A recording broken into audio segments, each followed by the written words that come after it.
Fala pessoal, tudo bem aí?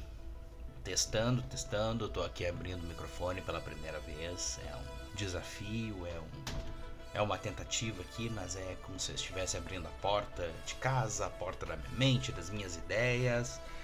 Eu não sei se isso aqui vai ter uma trilha ao fundo, isso depende se eu conseguir editar corretamente. Então, se tiver alguma trilha, ela vai estar tocando no fundo, mais baixinho. Se não tiver, porque eu ainda não sei editar, mas eu vou buscar isso aí.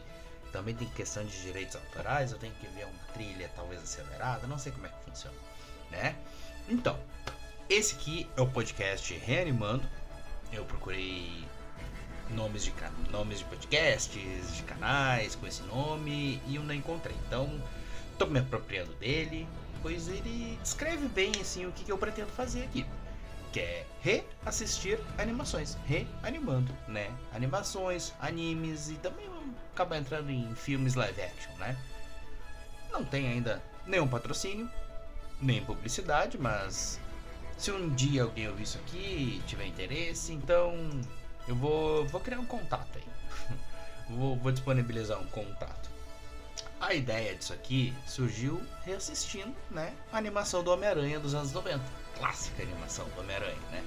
E ela é muito especial pra mim. Como eu vou falar isso daqui a pouco aqui pra vocês, né? Mas antes de continuar, eu devo aqui uma menção a um amigão meu de mais de 20 anos de amizade, o Alessandro Amaral, pois foi ele que me instigou a assistir novamente essa animação. Deu a ideia, ele estava assistindo, deu a ideia da gente assistir juntos, né? Juntos não, mas em paralelo. Eu tô aqui em São Paulo, ele tá lá em Sydney, na Austrália. Então, até o nosso fuso horário é diferente pra gente conversar. É estranho, sim, a gente fala, às vezes, daqui a 6, 8 horas o outro responde, a gente retoma a conversa e assim vai, né? Ele deu essa ideia da gente assistir em paralelo, de comentar ela, que é porque tem muita coisa engraçada, muitos erros pra comentar. Então, me veio essa ideia de não apenas ficar conversando pelo WhatsApp, comentar ali e se perder isso, mas como eu sou um vasto conhecedor dessa animação, né, eu decidi formatar isso melhor, registrar aqui, fazer disso um hobby. Se der certo, se eu conseguir manter uma periodicidade, vamos ver. Vamos ver o andar da carruagem. Da carruagem. Às vezes eu vou citar frases dele aqui também, alguns comentários dele e dar os créditos, como a gente quando eu fui abrir o microfone aqui pra ele tá comentando comigo aqui sobre isso, sobre a série, então muito engraçado. E vai servir de apoio, de pauta também, alguma coisa que a gente pode levantar. Mais um episódio que eu quero fazer das curiosidades dessa série, que são muitas, além da censura, de palavras, de armas de fogo, de tudo que tem. Então, dependendo, um dia a gente combina também um horário, no nosso fuso horário, dele participar junto também, né? Então, vamos organizar as coisas um pouco. Esse episódio, ele é um piloto, é pra testar o áudio, eu não sei se o áudio tá bom, eu tô com um microfone bom, profissional aqui. Então, eu espero que o áudio esteja muito bom, né? Testar áudio, testar postagem, né? Como é que funciona no Spotify Creators, lá que tem, que eu nem fiz a conta, estou gravando, mas não fiz a conta ainda. Vou criar o canal no YouTube para largar no YouTube, então vai ser Spotify e YouTube, isso aqui. Testar a postagem, o áudio, o formato, explicar como que vai ser essa dinâmica aqui, né? Não vai ter um roteiro propriamente dito dos episódios, nem ficar resumindo assim, mas uma opinião narrativa, podemos dizer assim. Uma análise das histórias, comentários dos erros da animação, de dublagem, e tem muitos erros e é muito engraçado. Nomes que não são traduzidos no meio da palavra. O Homem-Aranha diz, tenho que pegar o Vulture, que é o abutre. Por um dos exemplos, né? Dama da Web, a Madame Azé fala Madame Teia e às vezes Dama da Web, então fizeram uma tradução literal do inglês. É umas coisas assim que hoje em dia a gente não vê mais, né? Muitos acertos, claro, tem muitos acertos diversos. A série tem muitos acertos, por isso que ela é um sucesso, ela foi um sucesso. E claro, a minha comparação de quando eu assistia nos anos 90 e como eu vejo hoje, né? Pois não vou ficar falando episódio. Eu vou buscar condensar um pacote, talvez de 5 episódios, um arco inteiro, né? Eu acho que assim fica melhor organizado. Até porque tem uma coisa que o Alessandro observou e daí que eu fui ver também, que tem capítulos e arcos nessa série com título. Assim, título tal, parte 1, 2, 3, tem uma ali que vai até a 12 ou 13. Então assim fica até mais fácil de trabalhar neles, né?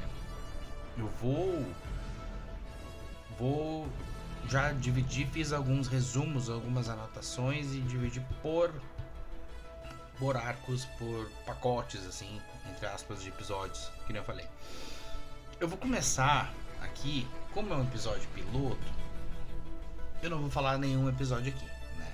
Eu vou começar falando de quando eu era criança, de quando eu conheci essa animação, né? Eu lembro muito bem. A primeira vez que eu vi um episódio foi um episódio perdido sem querer, quando eu tava passando na TV Globinho. Acho que devia ser TV Globinho, Bambu lá, sei lá o que era isso, em 1998. E foi o episódio que o Venom surge, aquele desmascara o Homem-Aranha ali pendurado, que nós vamos citar mais adiante, quando chegar nele. É na primeira temporada isso, eu nem sabia, fui descobrir que tinha temporadas, agora no Disney Plus também, né? Mas esse foi o meu primeiro contato. E eu achei legal aquilo. Eu tinha meio que visto alguma coisa do Homem-Aranha, assim, mas muito pouco.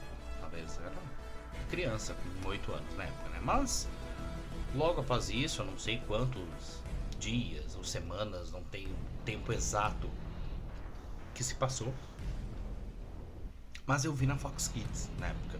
E sim, tinha Fox Kids, tinha NET, TV a cabo, que não era gato, não. A gente pagava, meu pai pagava nessa época. Eu vi na Fox Kids e eu não parei mais. Foi na hora. Como a gente se diz hoje em dia, deu match na hora. Ela passava 12h30, né?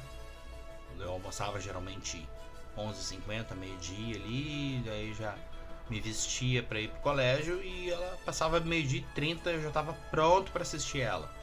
Porque ela terminava exatamente 12h55, no máximo 12h56. Ela terminava e era o horário exato em que eu tinha que sair pro colégio. Então, era parte da minha rotina. E eu me viciei na hora. Aquilo entrou na minha rotina rapidamente. Eu acredito que tenha sido bem no finalzinho de 1998 isso, né? Eu era uma criança de 8 anos na época. Então, não tem exatamente as datas, assim, apesar de eu ser muito bom de datas. Então, eu era uma criança de 8 anos. Na época eu não gostava de nada ainda. Tipo, não tinha nada, um desenho preferido e tal, um programa. Na época tinha muito Power Rangers, mas nunca me pegou, nunca gostei, assim. Não tentei, tinha até um bonequinho, mas não era legal pra mim. Pouco antes, teve Cavaleiros do Zodíaco, né? Um pouco antes, acho que deu um corte porque eu tive que pausar a gravação. Mas nunca gostei do Cavaleiros do Zodíaco. Todo mundo gostava, mas nunca me pegou. Talvez eu era muito novo na época que estourou ali o Cavaleiros. E pegou algumas pessoas 2, 3 anos mais velhas que eu já gostam muito, mas eu nunca gostei. Não gostei. E o Pokémon só veio em 1999 pra minha vida. E praticamente com 99% das pessoas que gostam de Pokémon. 98 acho que ninguém via ainda, porque não passava na TV aberta. Então, esse foi o primeiro desenho, a primeira animação que eu gostei, que eu fechei de cara, assim, sabe? Então, com ele, né, com essa animação, esse desenho do Homem-Aranha, despertou também um outro hobby que me persegue e me dá muito gasto até hoje, que é o das HQs. Né? Logo depois comecei a ver, daí meu pai falou que tinha revista, gibi, mais gibi, né, do Homem-Aranha. E eu comprei minha primeira revista do Homem-Aranha nessa época, que nem era do Homem-Aranha, é a Grandes Heróis Marvel número 62, que ela é de dezembro de 1998, então por isso que eu tenho eu me lembro que eu comprei em janeiro de 99 isso, eu estava de férias, eu me lembro muito bem, né? E então ela era basicamente a revista do mês ali, e era do Homem-Aranha, e de cara foi uma revista histórica, porque nela tem um confronto final, botamos assim entre aspas, né, com o Duende Macabro. Nela se descobre a verdadeira identidade, a verdadeira mesma identidade dele, né? porque vinha sendo enrolado alguns anos depois. Tinha dois duendes falsos ali que não era, que ele usava como lacaios pra ele. E é tão histórica mesmo, porque durante muitos anos o Duende Macabro ficou sumido das HQs, né? E lembrando que nessa época o Duende Macabro ele tava muito em alta nas HQs. Muito em alta, porque ele tomou o lugar do Duende Verde nessa época, como principal duende.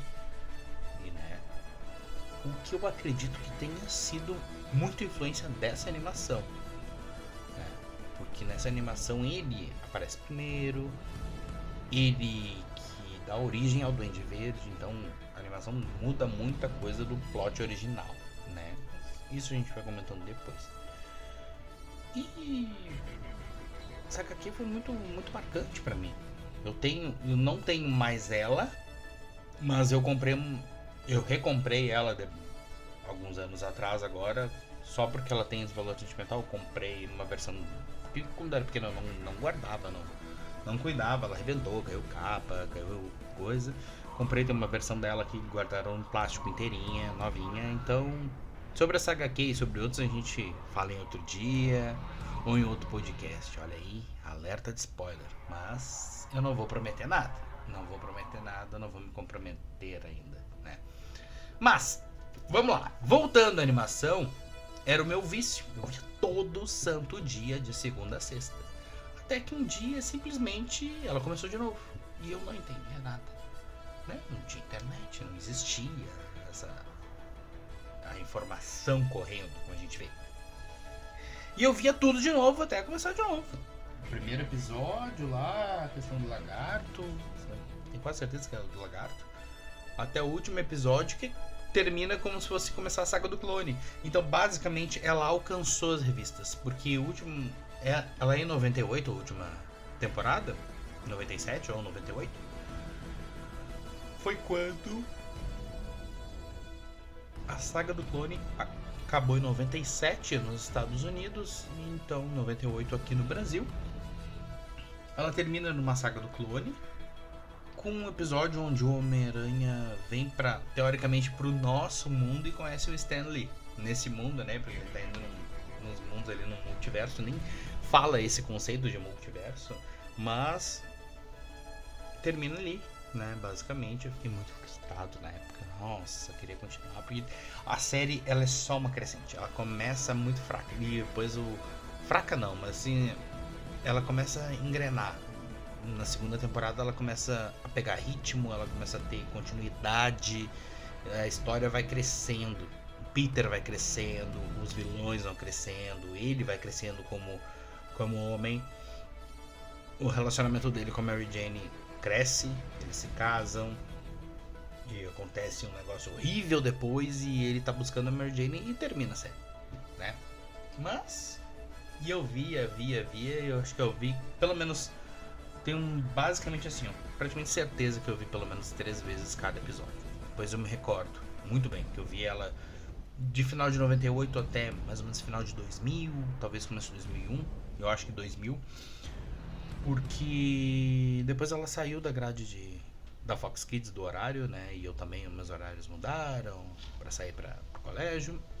E olhando aqui todos os resumos dos episódios no Disney Plus, eu afirmo isso. Pelo menos 2 vezes ou até 3, com certeza eu vi de todos os episódios. Tanto que eu sei as falas dos episódios, mesmo tendo visto há mais de 25 anos atrás, eu sei o que vai falar. Revendo agora aqui essa semana, eu sei o que ele vai falar em determinados momentos, os personagens, muito marcante mesmo. Muito marcante. Assim como as HQs, né? Que a partir de 99, quando meu pai começou a comprar pra mim, depois começou a me dar uma mesada que na época era de R$10, que valiam mais do que em dinheiro hoje, a qual eu comprava 2 mensagens do Homem-Aranha. O Homem-Aranha e a Teia do Aranha, que na época custavam R$2,50, ou seja, metade do meu orçamento já ia em revista. Nossa. E assim como essas HQs, veio os bonequinhos do Homem-Aranha, de vários tamanhos, brincava. Nossa, tem um que marcante assim, grandão assim. Levei ele pro cinema. Assim como a máscara do Homem-Aranha que eu tinha. Que eu levei ela no cinema. Foi a máscara e o Homem-Aranha. Isso eu já tinha 11 anos na época. Em 2002 pra ver o primeiro filme, que é do Tobey Maguire. Aquilo foi o ápice pra mim na época. Nossa, foi uma loucura. Porque eu já sabia de tudo, entre aspas. Mas não sabia quase nada. Já era viciado, fissurado no Homem-Aranha. Me considerava o fã número 1, né? Tudo por causa dessa animação, né? Em resumo, essa animação é o embrião, é o gênesis, o ponto de partida, o número 1 de tudo que veio a mudar o meu caráter na cultura pop, de leitura, né, de colecionismo, meu próprio caráter como homem também, né, o gosto por filmes de heróis que tenho até hoje, que acompanho tudo, e tudo que a gente vai falar por aqui que envolve ela e os seus arredores, né? Eu não sei aqui se eu me alonguei muito, mas acredito que para um episódio piloto de apresentação, test drive, sim, tá bom. Tá de bom tamanho. Eu sou o Vlad, não me apresentei nisso, né? E esse é o podcast Reanimando. Eu volto daqui uns dias com o início das resenhas da primeira temporada do Homem-Aranha. E tchau!